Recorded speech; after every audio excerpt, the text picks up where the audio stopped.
All right, ladies and gentlemen, you are welcome to another great episode on your favorite political talk show, The Truth with Ben Jokes.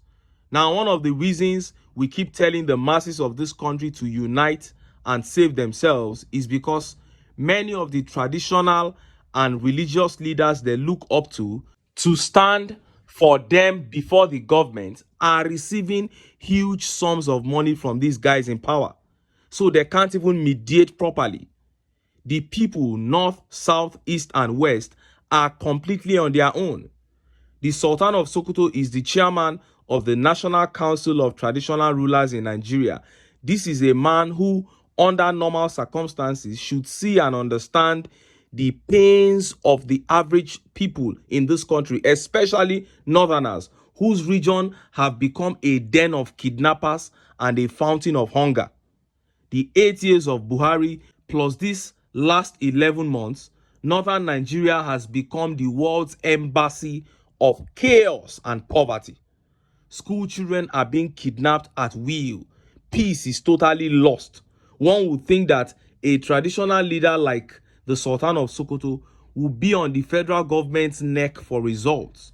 One would think he would express the perennial pains of his people each time he got a chance to speak. But his words in a recent meeting have betrayed his office. Before I show you what he said and how Nigerians reacted, let me quickly show you this update. Now, this one is from one of the Southwest pastors who were used to deceive some Yorubas to make last election all about tribe. Now the country is collapsing, hunger everywhere. As we speak, Southwest is almost on lockdown due to fuel scarcity. But listen to what this shameless man is putting forward as a prophecy. Look at how the papers reported it. North won't support TINUBU's second term. There will be gang-ups. Primate Ayodele, the leader of the INRI, Evangelical Spiritual Church, Primate Elijah Ayodele on Sunday, warned Bola Ahmed Tinubu to be strategic about his approach to the northern part of the country, as they won't support his second term ambition. Primate Ayodele claimed there will be a series of gang-ups against Tinubu in the north and that some people close to him would betray him. In a statement by his media aide Oluwatosin Osho, Ayodele said leaders in the zone would conspire and all Tinubu's efforts will not be seen as anything. Tinubu will still have problems ahead 2027 because the northerners will gang up against him. Some who are closer to Tinubu will betray him. Despite all he will be doing, there is going to be an aggressive conspiracy from some of the northern leaders against him. He will try his best, but it won't be seen as anything, he said. The prophet revealed that Tinubu and his vice, Kashim Shettima, will have a lukewarm relationship due to the issues that will arise from the north. He warned of a serious political setback and tension towards the second-term bid of the present administration. Shettima and Tinubu will have a lukewarm relationship due to the issues that will arise from the north. The northerners will work against Shettima and rivals will rise up against him. Tinubu has to be tactical about the northerners, otherwise he will face a lot of setback and political tension towards his second term, he further stated. Continuing, Primate Ayodele asserted that the north will not experience any significant development because there will still be insecurity till 2030, poor infrastructure and education in the zone. I don't see an end to insecurity in the north till about 2030 because it is within them. There is going to be mismanagement of development. This is what a pastor is giving out as prophecy. Nigerians are suffering. There is poverty everywhere, hunger.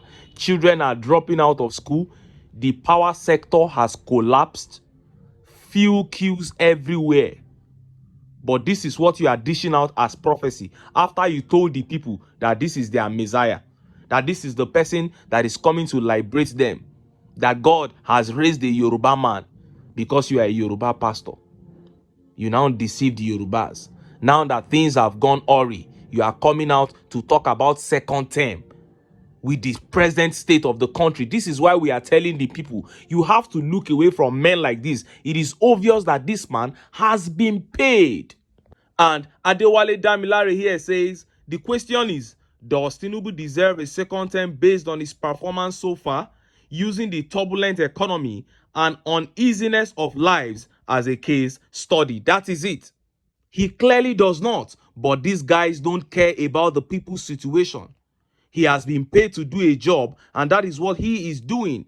We have this kind of people in every region and religion. Look at Father Mbaka in the east. And some Muslim clerics were there in the north telling the people it was haram to vote against a Muslim ticket. We have their type everywhere. But the poverty in the land is touching every tribe and every religion. And that should be a wake-up call to the people of this country. Now, let us look at that speech by the Sultan of Sokoto, where he made certain utterances that angered Nigerians. Look at how the papers reported it. Leaders trying, but Nigerians in hurry to see changes, says Sultan of Sokoto.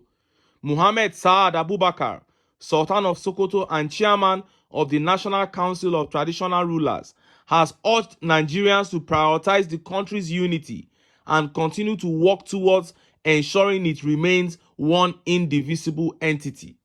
Mr. Abubakar made the call at an occasion to mark the 5th anniversary of retired Justice Sidi Bagay Muhammad, the Emir of Lafia, on Saturday in Lafia, Nasarawa State capital.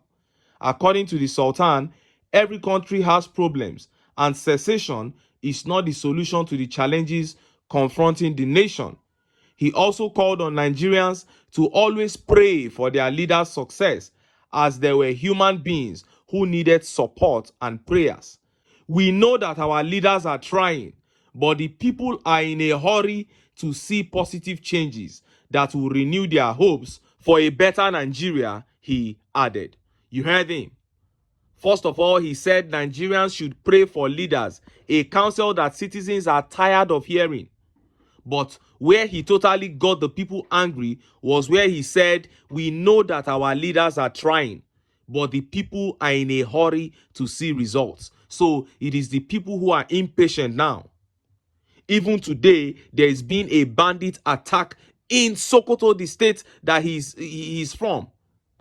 But he's still saying that the people are impatient. Why won't he say so when he has been settled? And look at how Nigerians reacted. Look at some of the tweet reactions. Madi Shehu here says, say that in Hausa at the Kangiwa Square in Sokoto if you truly believe in yourself. He can't try it because if he does that, the people will come down on him.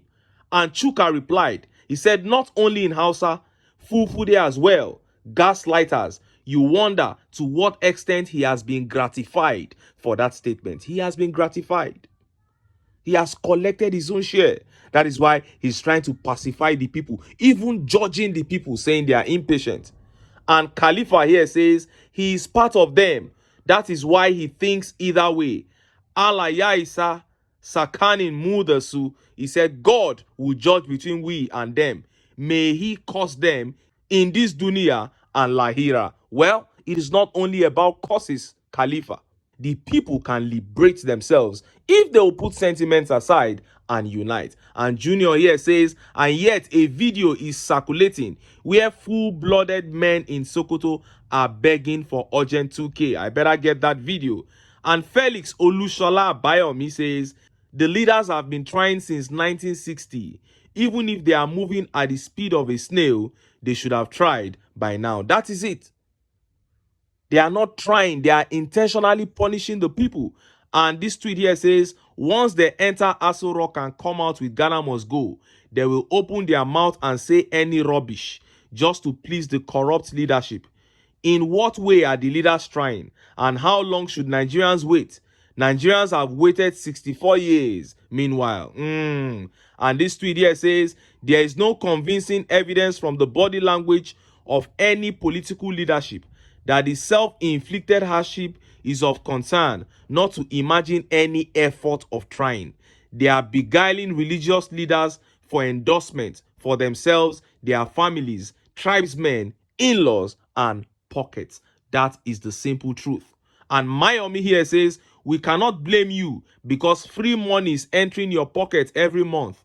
Endure. A whole year has gone. Same encouragement, promises, and hope Buhari gave to Nigerians for 8 wasted years. And Adebo Wale here says, these same religious elders and political leaders are a problem. Nigerians are the most enduring citizens in the world. Imagine all this nonsense happening in Nigeria is in countries like Tunisia, Egypt, Algeria, Morocco, Iran, Iraq. You think such countries will still be standing? That is a very big question. But here is the truth. As Nigerians, we can no longer be described as an enduring people. We have gone from that description to a bunch of cowards with the mentality of slaves. Sometimes you want to just excuse tribe and religion and just blame this whole thing on plain cowardice and slavery mentality. Because just as Obi said in Canada, every tribe and religion wants good life. So how can you claim that those same things are making you poor? How can you claim that it is the same tribe and religion that is encouraging you to be supporting those who want to hold you down in poverty? No. You need to tap yourself and wake up. Look at it. The Sultan doesn't care. That cleric does not care. As far as he took his place at the table and got his own share, everything is fine. It is the people who are in a hurry. What a shame. This is a wake-up call to the people. You have nobody else but yourselves. Unite. Get behind a man whose heart beats for the country. That is the only way freedom can be yours. But until then, make I still enter town. Make I go get some ogbonge political news wey una go like. Why? Because of una. Now I dey here, so don't go away. Don't